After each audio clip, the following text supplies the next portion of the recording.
Apa maksudnya bodoh tidak sama dengan kurang pintar? Apakah kalian sudah tahu jawabannya? Marilah kita ikuti pelajaran ini untuk mengetahui apa maksudnya. Sebelum kita lanjut, mari kita nyanyikan lagu yang berjudul Bila Ku Perlu, Yesus Dekat.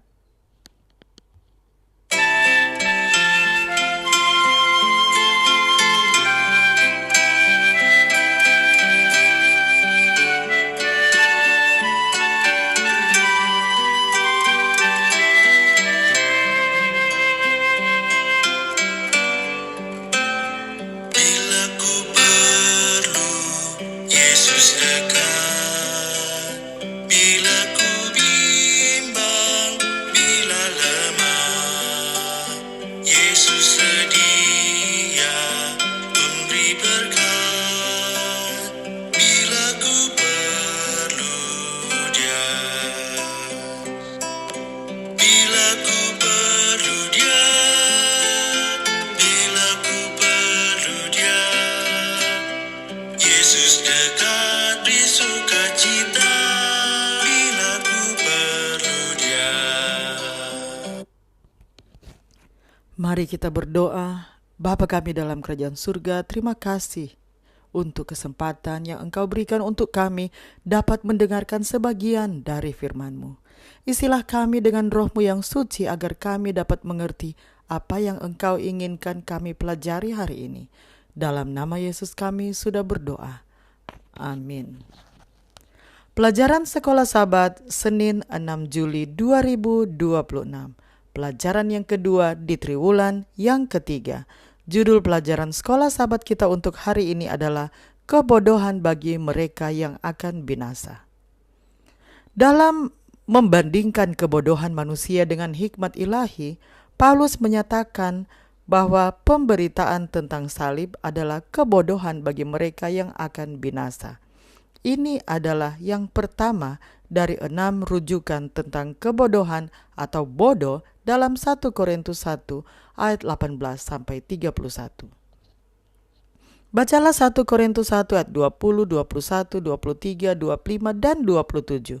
Bagaimanakah rujukan-rujukan tentang kebodohan ini membantu kita memahami apa yang dimaksudkan Paulus ketika mengatakan bahwa pekabaran salib adalah kebodohan bagi mereka yang akan binasa?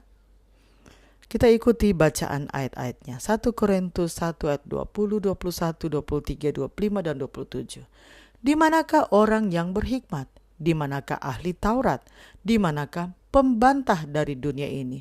Bukankah Allah telah membuat hikmat dunia ini menjadi kebodohan? Oleh karena dunia dalam hikmat Allah tidak mengenal Allah oleh hikmatnya, maka Allah berkenan menyelamatkan mereka yang percaya oleh kebodohan pemberitaan Injil. Tetapi kami memberitakan Kristus yang disalibkan, untuk orang-orang Yahudi suatu batu sandungan dan untuk orang-orang bukan Yahudi suatu kebodohan. Sebab yang bodoh dari Allah lebih besar hikmatnya daripada manusia, dan yang lemah dari Allah lebih kuat daripada manusia. Tetapi apa yang bodoh bagi dunia dipilih Allah untuk memalukan orang-orang yang berhikmat, dan apa yang lemah bagi dunia dipilih Allah untuk memalukan apa yang kuat. Kata Yunani untuk kebodohan dalam 1 Korintus 1 ayat 18 adalah moria. Kata ini hanya muncul 5 kali dalam perjanjian baru dan semuanya ada di 1 Korintus. Kata ini dan kata-kata lain dari rumpun yang sama muncul berkali-kali dalam perjanjian baru dan setengahnya ada dalam surat-surat Paulus. Sebagian besar kemunculan rumpun kata ini dalam perjanjian baru ditemukan di 1 Korintus. Kebodohan yang dibicarakan Paulus dalam 1 Korintus 1 ayat 18, 23 tidak terlalu berkaitan dengan kelangkaan intelektual, melainkan dengan perilaku dan pemikiran yang tidak bermoral, dengan kurangnya kearifan, dan bahkan dengan pemberontakan terhadap Allah. Inilah alasannya mengapa ia begitu banyak berbicara tentang topik ini di seluruh kitab 1 Korintus. Pikirkan situasi Paulus di kota ini. Ia datang ke suatu tempat yang bangga dengan apa yang disebut pengetahuan dan hikmatnya sendiri serta kecanggihan budayanya, dan dalam konteks ini ia berbicara tentang seorang Yahudi dari Galilea, Yesus dari Nazaret yang telah disalibkan oleh orang Romawi dan kemudian dibangkitkan dari antara orang mati, semuanya untuk membayar bukan hanya dosa-dosa mereka tetapi juga dosa-dosa seluruh dunia.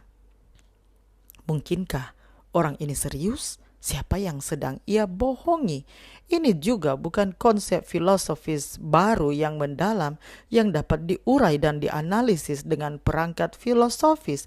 Ini tampak seperti kegilaan, omong kosong, sesuatu yang tidak mungkin dianggap serius oleh orang Korintus yang cerdas dan terpelajar. Dan sebodoh apapun pekabaran Paulus terdengar bagi orang-orang kafir, bagi banyak orang Yahudi pekabaran salib terdengar lebih buruk lagi. Orang Yahudi mana yang mengharapkan Mesias dieksekusi oleh Roma? Mesias seharusnya menggulingkan orang Romawi, bukan disalibkan oleh mereka. Jadi sejak awal Paulus menghadapi banyak tantangan di Korintus. Namun terlepas dari semua ini, jiwa-jiwa baik Yahudi maupun non-Yahudi dibenangkan bagi Injil. Apa pesannya di sini? Apapun pertentangan yang kita hadapi, Allah memiliki orang-orang yang terbuka untuk mendengar kebenaran.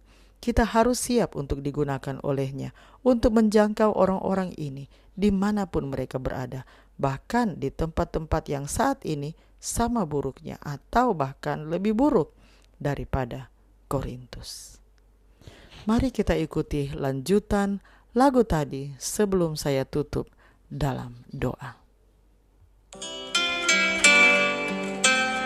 Bila ku perlu Yesus dekat, sepanjang jalan dipimpinnya, ku senang walau beban berat. Bila ku perlu Dia,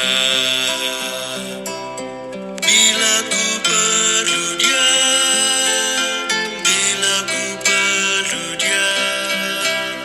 Yesus dekat di sukacita, bila ku perlu Dia. Mari kita berdoa. Bapa kami dalam kerajaan surga, kami memuji Engkau, karena Engkau adalah Allah yang Maha Mengetahui. Terima kasih ya Tuhan untuk pelajaran hari ini, di mana kami dapat belajar apa yang Engkau maksudkan kebodohan, yaitu di mana kebodohan itu bukanlah berhubungan dengan kelangkaan intelektual, kurangnya intelektual atau kurang pintar, tapi berhubungan dengan perilaku dan pemikiran yang tidak bermoral, kurang kearifan dan bahkan memberontak terhadap Engkau. Ya Tuhan, ampunilah kami jika kami sering dan selalu jatuh dalam kebodohan ini.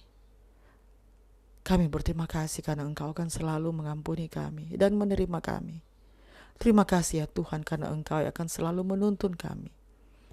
Kami mau Engkau tuntun ya Tuhan dalam setiap langkah kehidupan kami. Terima kasih untuk kasih setiamu bagi kami. Dalam nama Yesus kami sudah berdoa. Amin. Demikianlah bacaan pelajaran Sekolah Sabat Senin 6 Juli 2026. Sampai bertemu di bacaan pelajaran Sekolah Sabat selanjutnya. Tuhan memberkati.